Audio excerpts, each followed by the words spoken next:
Mesdames, Messieurs, bonjour et bienvenue dans ce journal. On démarre tout de suite en Algérie où le chef de l'État se trouve pour une visite d'État. Alassane Ouattara est en Algérie, je vous le disais tantôt. Il a été reçu hier par son homologue Abdelaziz Bouteflika.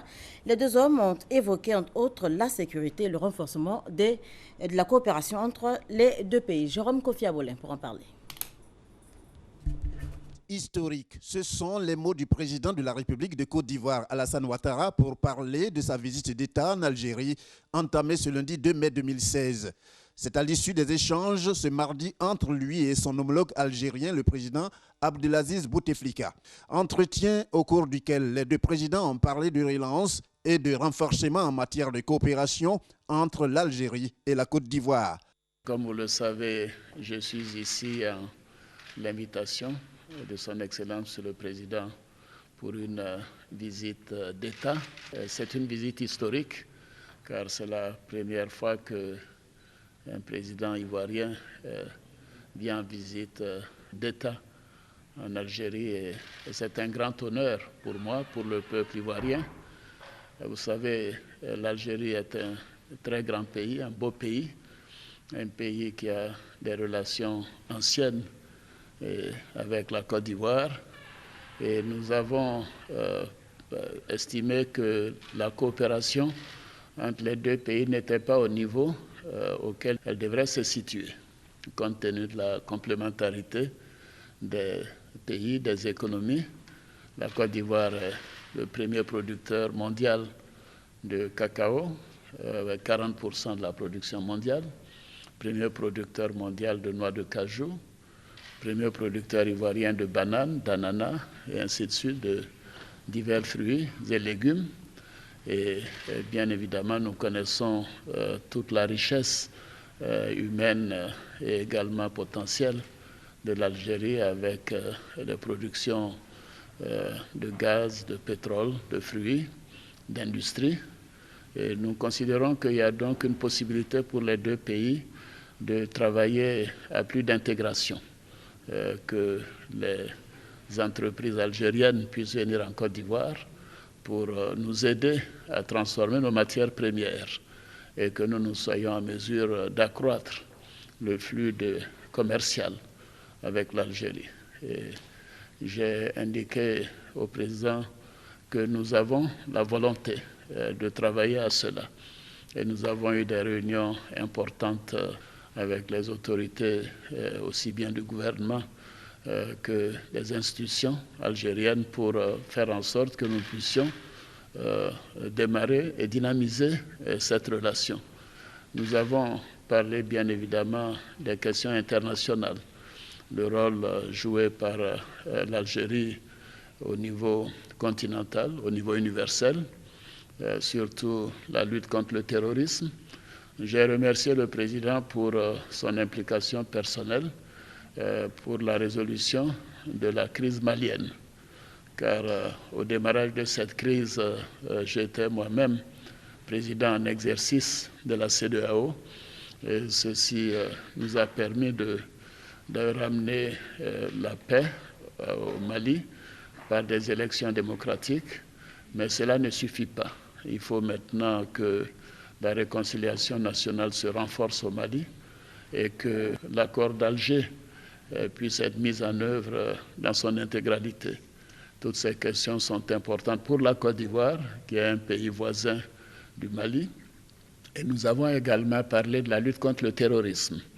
Et j'ai remercié le président pour le message de condoléances qu'il nous a adressé avec l'attaque de la station balnéaire de Grand Bassam que nous avons subie le 13 mars dernier. Et nous savons que le peuple algérien est aux côtés du peuple ivoirien, comme nous avons été aux côtés du peuple algérien à l'occasion des attaques récentes. Pour le président de la République de Côte d'Ivoire, cette visite d'État est très importante en ce sens qu'elle va permettre aux deux pays de rattraper le temps perdu. Et le chef de l'État ivoirien de remercier son homologue algérien pour l'honneur qu'il lui a fait en l'invitant à effectuer cette visite d'État et l'accueil chaleureux dont il a été l'objet à cette occasion. Et les relations entre la Côte d'Ivoire et le Japon se portent également bien. Pour preuve, cette rencontre entre dirigeants du secteur public et privé du domaine des infrastructures, vous le voyez en image. Les travaux ont été ouverts hier par le Premier ministre Daniel Kablan-Duncan à l'hôtel Sofitel Hôtel Ivoire. Il devrait booster le partenariat entre experts japonais et ivoiriens pour la réalisation d'infrastructures de pointe. Célébration hier de la Journée mondiale de la liberté de la presse, le lieu de faire le point des acquis depuis le début de la lutte dans les années 90. Accès à l'information et aux libertés fondamentales, c'est votre droit, c'est le thème retenu pour cette année. Et notez que l'événement en Côte d'Ivoire a été marqué entre autres par une marche initiée par l'UNGCI, par Gassorokone. Accès à l'information et aux libertés fondamentales, c'est votre droit. C'est le thème retenu cette année pour la commémoration de la Journée mondiale de la liberté de la presse célébrée tous les 3 mai. Objectif, évaluer les principes fondamentaux de la liberté de la presse, mais aussi défendre l'indépendance des médias. C'est la cour de la radiodiffusion-télévision ivoirienne RTI qui a servi de cadre pour la célébration de cette journée initiée par l'Union nationale des journalistes de Côte d'Ivoire, UNJCI. En 2012, la Côte d'Ivoire était, je crois, 118e au classement mondial de Reporters sans frontières pour la liberté de la presse. L'année dernière, cette année, nous avons stagné au 86e rang. Je pense que c'est acceptable. Présente, la ministre de la Communication a félicité et encouragé l'ensemble des journalistes et professionnels des médias pour le travail abattu. Afoussata Bambalamine les a exhortés à plus de professionnalisme dans le traitement de l'information. C'est vous qui pouvez nous faire aimer votre métier. Et vous pouvez nous le faire aimer par votre professionnalisme, votre sens des responsabilités, vos critiques objectives, vos critiques constructives. Et en cela, je voudrais vous saluer aussi. Vous saluer chaleureusement pour avoir décidé librement, au cours de la campagne présidentielle de 2015, de vous doter d'une charte de bonne conduite. Vous l'avez fait et vous avez respecté cette charte. Avant la cérémonie officielle, une marche a été organisée en vue de rendre hommage à la presse ivoirienne.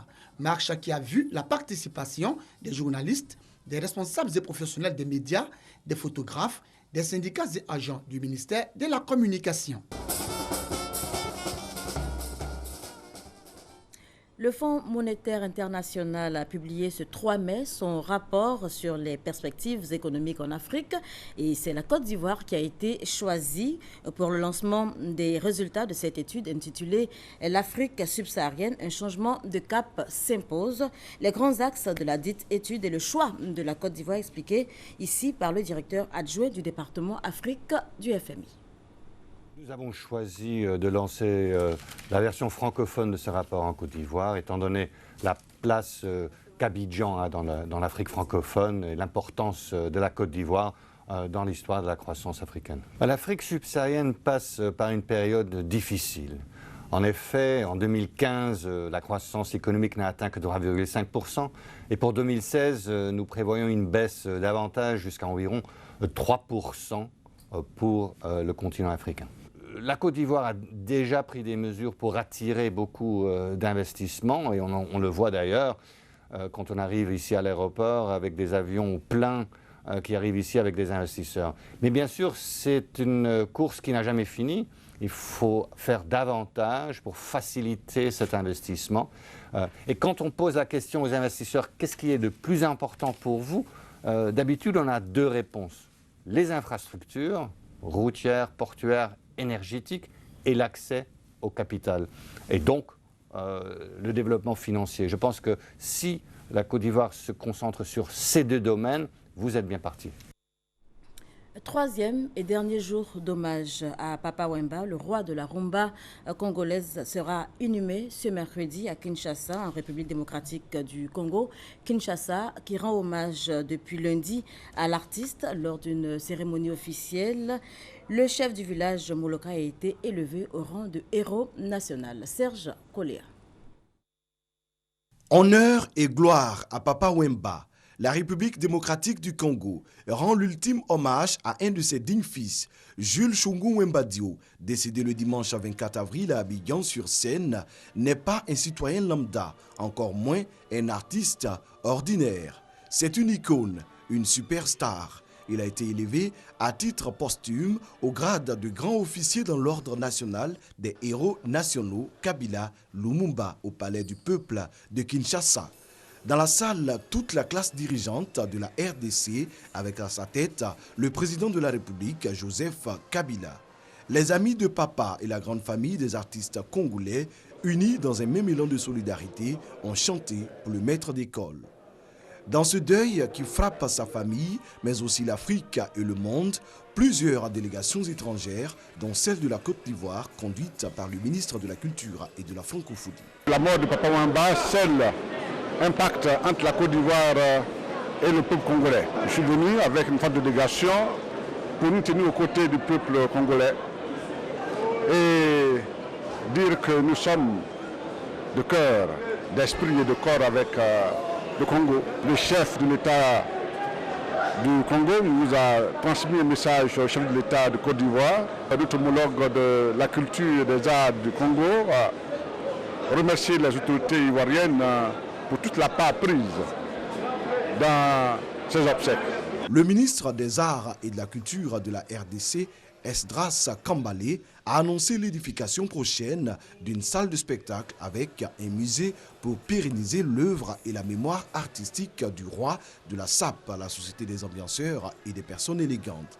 En attendant un décret du chef de l'État, la journée du 24 avril, date du décès de Papa Wemba, a été proposée pour la célébration chaque année de la Journée nationale de la musique congolaise en reconnaissance à l'œuvre gigantesque de Jules Presley et de son influence sur des générations entières d'artistes congolais et africains. Qu'on lui consacre le 24 avril comme journée de la musique, c'est vraiment un honneur et je suis très content pour ça. Je suis triste mais je suis satisfait pour Papa Wemba. Il a beaucoup travaillé, il a beaucoup donné pour le pays. L'inhumation aura lieu le mercredi 4 mai à Kinshasa.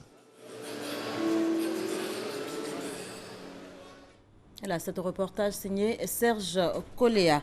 En France, les opposants à la loi du travail, une nouvelle fois dans les rues, ils se sont à nouveau mobilisés hier mardi partout dans le pays pour dire non au projet de loi de travail et peser sur le débat parlementaire.